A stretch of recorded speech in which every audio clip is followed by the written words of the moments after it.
Oh hey there, didn't hear you come in. What the fuck are you doing in my house? You've actually caught me at a bit of a bad time, I'm afraid. I'm just waiting for my lunch to be delivered.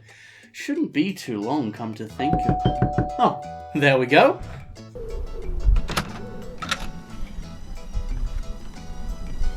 Ah, of course, social distancing.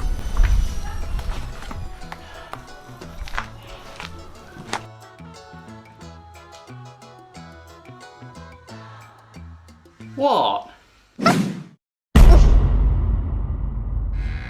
Stupid. Okay, so maybe my diet isn't the best, but you can't tell me I don't deserve a treat once in a while. I mean, what's a few pizzas a couple times a week? Surely I work hard enough to earn that. Oh, speaking of work, I guess we should get started on today's video. What are we doing again? About a year ago, you may remember I took a look at the second game in the Pajama Sam franchise, Thunder and Lightning Aren't So Frightening. And in that video, I said this. Maybe sometime in the next 2 years we might actually get to play another Pajama Sam game. And who knows what might happen then. What does that even mean? Bizarre messaging aside, I have since decided that rather than waiting 2 years between Pajama Sam videos, I'd only wait 1. So, let's not waste any more time and take a look at the third game in the series, Pajama Sam 3. You are what you eat, from your head to your feet. And as with last time, I feel like this game might be a little bit much for me to handle on my own. So, once again, this looks like a job for... Pajama MayRey! Why am I still like this? Our story begins with Sam. You and your chocolate chip gang are through. Talking to his food. I think the radiation from all the portals in his house has finally gotten to his brain. In actuality, Sam is devouring his way through these boxes of cookies because he needs to collect 20 box tops so that he can send off to get a free action figure. I can get the Pajama Man action figure with Titanic elbow thrust.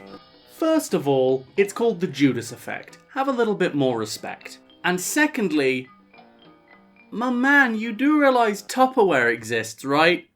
Like, you don't actually have to eat the entire box of cookies just to get the box top. You know, you could just... You know what, never mind. Sam's mother calls to him from the kitchen, letting him know that dinner is almost ready, but it seems like Sam's tummy might already be a little full. Dinner? Oh boy, I don't feel so good.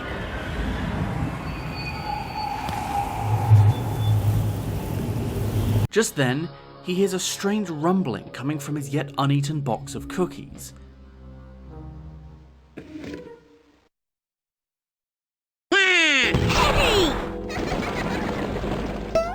So it seems like the cookies have come to life and run away. Still not ruling out my radiation theory, Sam decides someone really ought to stop them before they cause any more trouble, and well, his name is on the cover of the game, so why not him?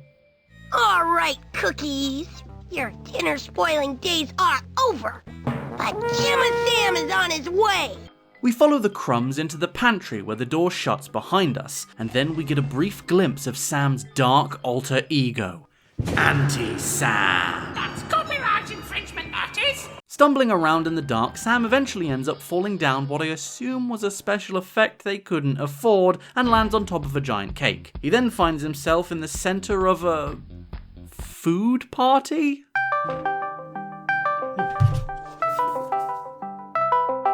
Hold on a minute, sunshine. That is not social distancing. Get yourself out of there. Where the bloody hell is your mask? Do you have any idea how dangerous a party like that is? With even one person in that entire room had contracted the... Whoa. Health and safety guy? Where the hell have you been? I haven't seen you since Halloween Games 3. I have been in self-isolation. Since October. You can never be too careful. But COVID wasn't even discovered until December. Well, that just goes to show you how prepared I am. Right, what are you doing here? My job. I'm trying to keep everyone safe, including you. Where's your mask? Don't you take this seriously? Do I have to get out my charts again? Okay, first of all, this is a video game. I've explained this concept to you numerous times. And secondly, I am alone in my own house. Both equally fair and valid points. But still, those candles are a fire hazard. That licorice is not up to code, and those floor tiles are literally just crackers. This whole place is a health and safety nightmare. Even if COVID don't affect food people, which by the way I'm fairly confident it does. Thank you for your concerns. I'll be sure to pass them to the proper authorities at the nearest convenience. Good day. Well, no, hang on a minute. I mean, it's a Pajama Sam video. He's kind of got to show up at some point. Now, where were we? Oh yeah, a food party? So this place is odd. It appears as though we've entered some sort of food dimension where everyone is an item of food come to life. You know it's a special kind of weird when a 7-foot-tall slice of cake isn't the most interesting thing in the room. That being said, I never could resist cake. And neither could Sam, apparently, as he proceeds to devour the entire thing, leaving just 2 oversized candles burning on the floor. Oh, shut the fuck up! Oh, I can't believe I ate the whole thing. You ate it, Sam. And considering it was made of food, I don't know how I should feel about that. Was the wall made of flesh? Are we wall? Such questions. Okay, so I get what most of these guys are. You got an ice cream cone, an Oreo, that's a hot dog. But what in Rusev's holy name is this supposed to be? It looks like E.T.'s fetus if it was pickled in orange tango. It upsets me and I'm going to leave before it tries to peel my skin off. Well, thanks everyone. This is a great party, but I think I should be going now. It's almost my dinner time and I wouldn't want to spoil it. My mom made all that broccoli?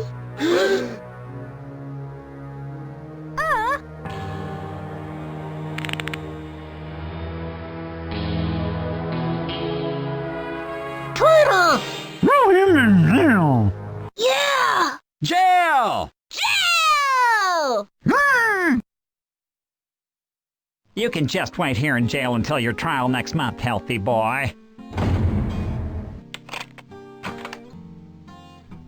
So Sam's in jail now. That is a legit plot point in this game. Sam is arrested and thrown in prison, where they plan to leave him there for a whole month. Next month? But it's almost time for dinner. Pajama Sam 3 is somewhat infamous for the unusually heavy themes in its story compared to the previous 2 games. And it only gets more bizarre from here. As you can see, we're not alone in this cell. A broccoli person is also in here with us. We strike up a conversation and... I'm Florette. Are you a political prisoner too? Okay, so as I said, the story of this game is just outlandishly serious for a Pajama Sam adventure, and I honestly don't think you'd believe me if I told you it myself. So I'm gonna let Florette here explain.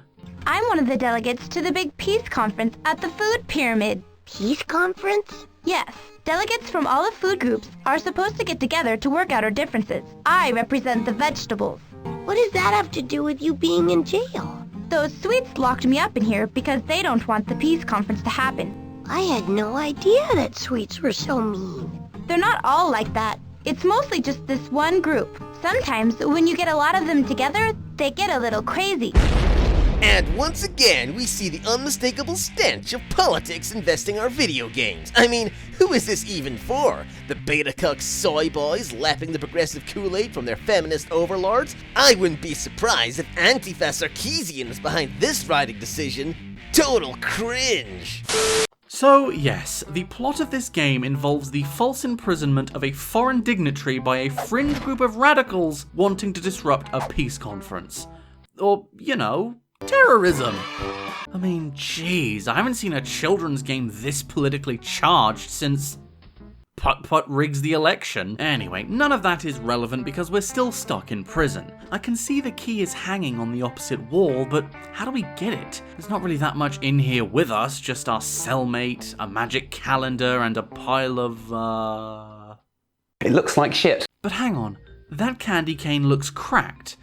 I wonder if... Aha! I knew it! Me brain 1, game brain 0. Unfortunately, we still can't actually grab the key yet. In order to get it, we have to chuck a lump of...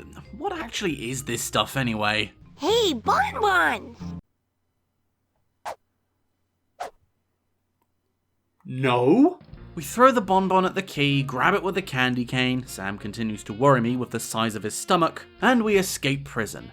But suddenly we hit a roadblock. A bunch of sweet troops are patrolling ahead, preventing us from going in that direction. Florette rushes off to go join the peace conference, and we... frankly have nothing else to do, so we might as well follow her there. Inside the food pyramid, we find Carrot, a character from the first Pajama Sam game who we didn't actually encounter in our playthrough, so never mind about that. But it seems not all is well on the island of Mop Top.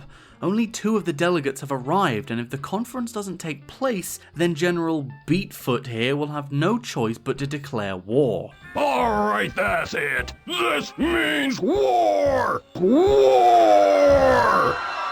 War which the Fats and Sweets group wants? I mean, if they didn't want war, then why did they imprison one of the delegates? Why all the provocation? Do they gain something by going to war? Are they allied with war profiteers? Jesus Christ.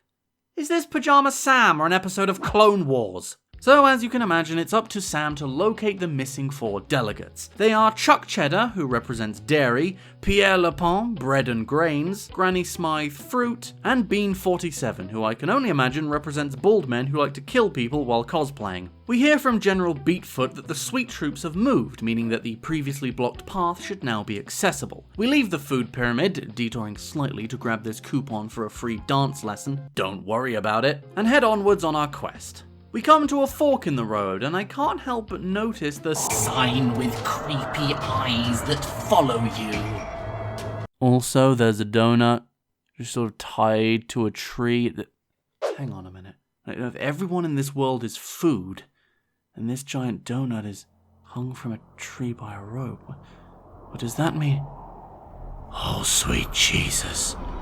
Oh, God, it's... Sam! Get off the body! That's incredibly disrespectful! Oh, fuck, it's alive. Hi, I'm Sprinkle. Hi, I'm Sam. I'm sorry, I didn't realize you were... I should have asked. That's okay, I love to swing. What else would I be doing tied to a tree like this? So this lovely lady is called Sprinkle. She will be playing the part of Otto in this game, allowing us to travel across and on water. But first, I really gotta check out what that creepy eye sign is signaling to. And it turns out it's... To be honest, I don't know what I was expecting. Whatever this is, I can't actually go there at the moment because it's guarded by 2... things that say I can't come in because only Gourds are allowed through. The racists. So instead, we'll just go over this bridge where we find a group of construction workers digging into the side of these mountains. Unfortunately, their work is so loud that they can't even hear us. Luckily, we can just pull this whistle and they all fuck off. Oh, great. Going up the stairs, we come across a giant talking fortune cookie. Please don't be racist. Please don't be racist. Please don't be racist. I am called Syllabus. Oh, thank God. Well, thankfully he's not important, so we can move on to this ski lift where we find... this lovely gentleman. So this is actually our first delegate, Chuck Cheddar. Unfortunately, he's stuck. His balloon got caught in a cotton candy cloud, and he needs our help to get free. If the balloon had enough extra weight, it could descend out of the cloud, but too much weight and it will plummet. In total, the balloon needs 10 pounds of sand in order to descend safely. But unfortunately, Chucky C here doesn't actually know how much he already has in his bag. Plus, we don't have any on us. So it looks like we'll have to come back to this one, I'm afraid. One skiing trip later, trust me, it wouldn't make any more sense with context. And we end up back at the dig site. Since we've exhausted every other option, let's go check out what's going on over here, and I sure wish I didn't. The way through this section appears to be blocked by this giant pile of chips that, honestly, I don't see a way of getting through. Does that mean we have to talk to him? Hello, French fry. I'm not a French fry. I'm Pajama Sam. Oh, so you are. Do you like French fries? I love French fries, especially with hot sauce. So obviously we have to go back to the previous screen and grab the bottle of hot sauce, so this wretched mistake will eat the chips and we can go to the... Jesus Christ, is that a giant human heart? Oh, never mind, off we go. We arrive at the... Fucking hell, it is a giant human heart! What the hell, game? First you go all Metal Gear Solid on me with a plot, now you're throwing me straight into Silent Hill! We go inside the heart, and it's just as disgusting as you think it would be, and we find 3 possible ways to go next. Let's tackle this counterclockwise and head this way first. Through the blubberbs, we end up in a room that, while is an impressive effect, makes me want to vomit for 1,000 years. As you can see, this is where Granny Smythe is.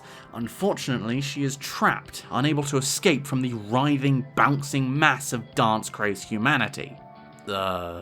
Can-manity? Canity? Sean Hannity? Thankfully, if you recall earlier, we picked up that coupon for a free dance lesson. So if we hand it over to the cans, maybe they'll just bugger off and the problem will be solved, right? Hello, I'm calling about a free dance lesson. Who the bloody hell are you? Oh, really? That's too bad. How did you even get this number? Okay, thank you. What happened? She says she can't teach right now because she doesn't have the right shoes or something. The next valve takes us to a place called the Foothills, which is definitely making some portion of my audience happy. Over here, we come across the Garnish household. That would be garnish, dear boy. Do try it.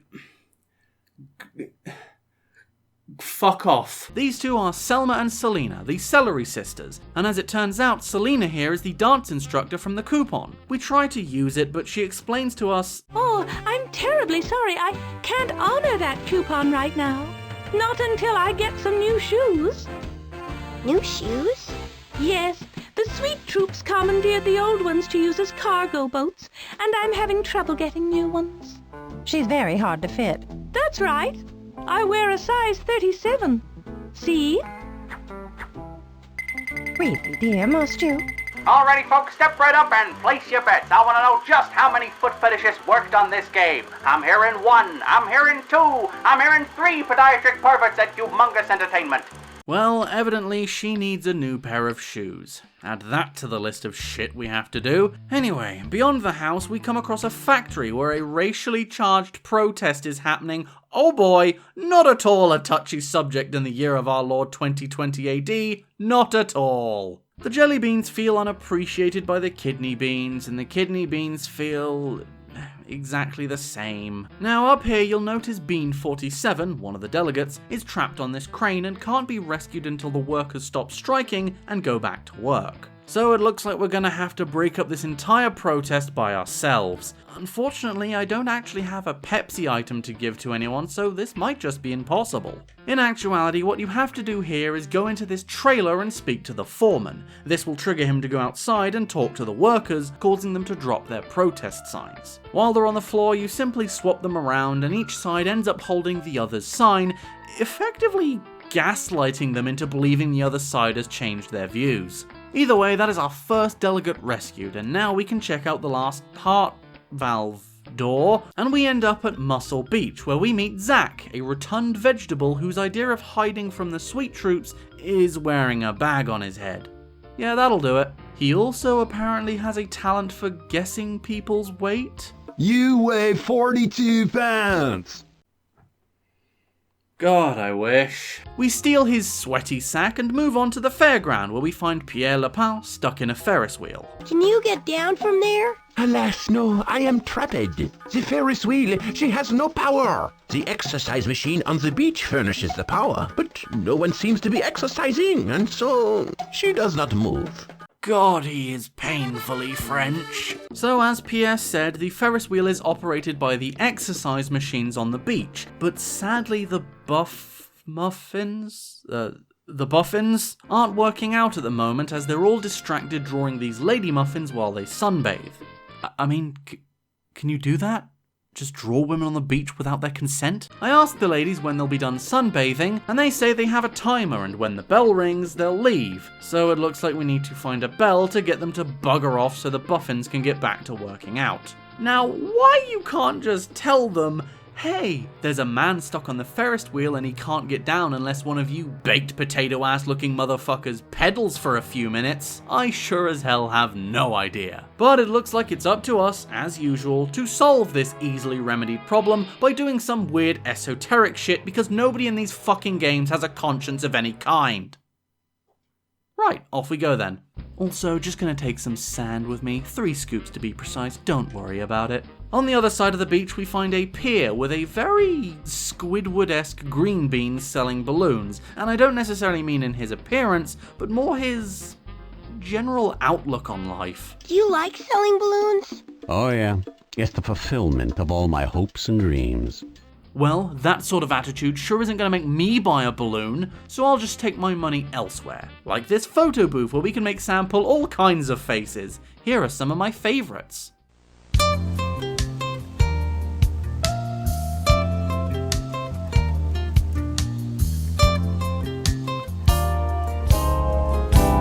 Wait, what were we doing again? Oh yeah, we need to find a bell to ring, and this test your strength game looks like just the ticket. Unfortunately, Sam is but a weak, puny 6-year-old boy and lacks the physical strength to do the deed. Fortunately, however, the balloon salesman tells us that he has crappy shoes that keep coming undone. So Sam, straight in front of the guy, undoes his laces like an absolute mad lad. The man goes to tie his shoes and gives Sam his balloons, allowing him to fly up and hit the bell directly with the hammer. And with that, the lady muffins leave, the dude muffins start pumping iron, and Pierre Le Pan is saved. But there's one more direction I never went in. Down this path, we come across a stage where an entire crowd of food is watching a comedian. Unfortunately, he's fucking terrible. What goes ha ha ha ha, plop plop plop? An orange holding its breath. He's so bad, in fact, that the audience throws a pumpkin at him.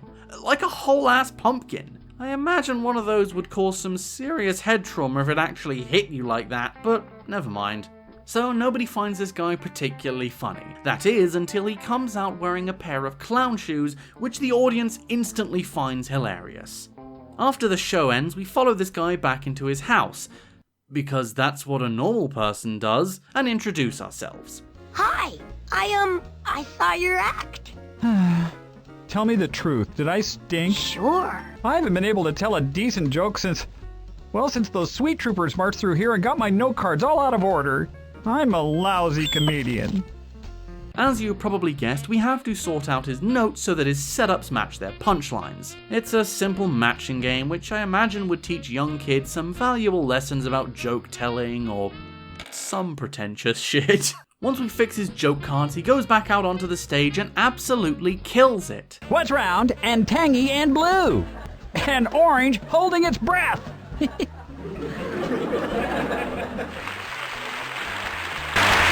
Once he's finished his set, we return to his home and he thanks us for helping him get his career back on track. He then says he doesn't need those stupid shoes anymore and walks off to talk to his agent, leaving us to steal his unwanted oversized shoes and this pumpkin because why not? And this is where everything starts tying together. We head back to the Fetish Hills and give the clown shoes to Selena and she...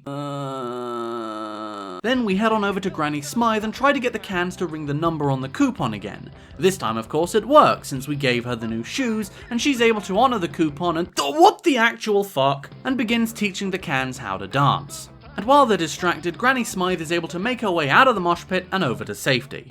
Good heavens! I thought I was never going to get out of there!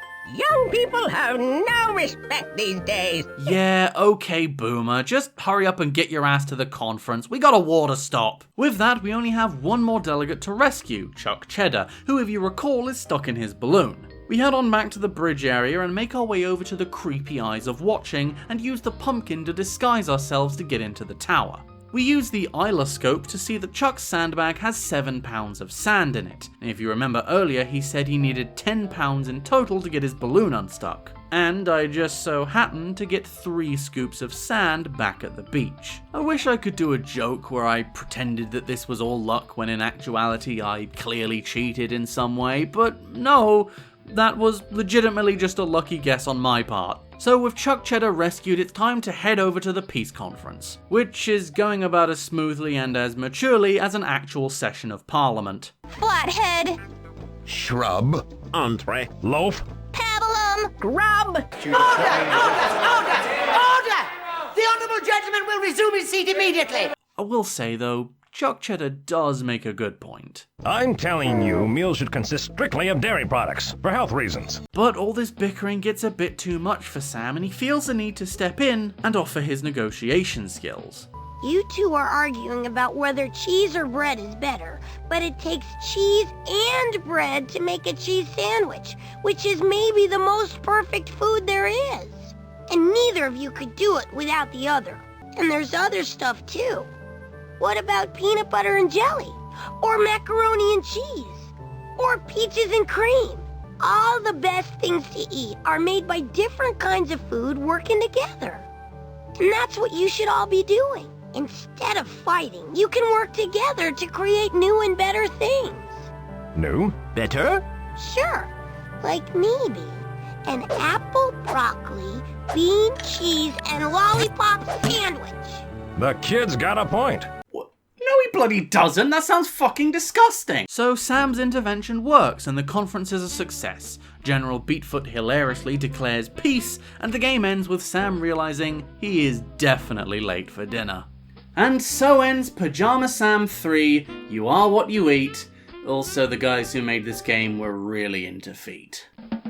Okay, so in my honest opinion, this game was much better than Pajama Sam 2. The island of Mop Top is a very creatively envisioned world, even if a bit horrifying at times. Each area felt unique and served a purpose, and critically, compared to the previous game, the world layout was just far better in my opinion. There wasn't much, if any, backtracking, areas were more interconnected, the paths were better defined, and the art style didn't make navigation confusing at all. The puzzles were, as always, well thought out while not being too difficult for younger players to solve, and the humour was still pretty on point for the most part. And as for the story, well, while it was a bit jarring at first... Right now I'm helping a carrot prevent a war by finding peace delegates and getting them to a big conference.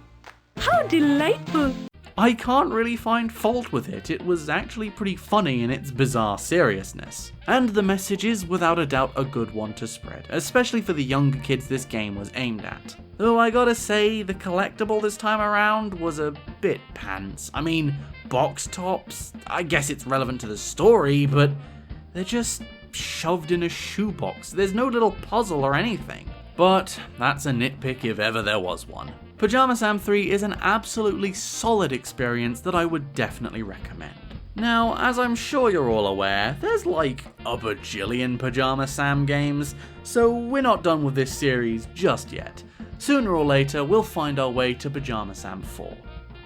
And who knows what might happen that... Seriously, what did that even mean? And so that brings us to the end of this video and the beginning of my lunch. But you know, after playing this game, I've really started looking at my eating habits differently.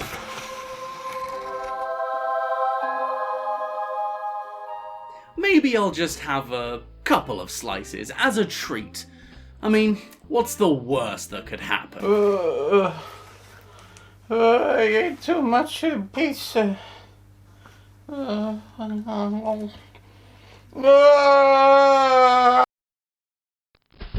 Thanks for watching. If you like this video, don't forget to click like, leave a comment, subscribe, and share it with your friends. And a special thanks to my backers on Patreon: Aaron Loralian, Bree B, Liz Lilith, Joshua Alexander, Kira Mitchell, and Julie. Thank you all so much for your generous contributions. I've been MayRey, and I'll see you all next time. Hello, Pajama Sam 3, video recording. Hope it goes well and hope I don't expire from heat. Oh, it's so warm. Just got this on, and I already want to die. Okay. I wouldn't be surprised if... shit! Gotta get back into my voice. Oh, I sound like Sonic, that's who it is. It took me a minute. I really started thinking about my eating habits, you know? Whoops. Excellent.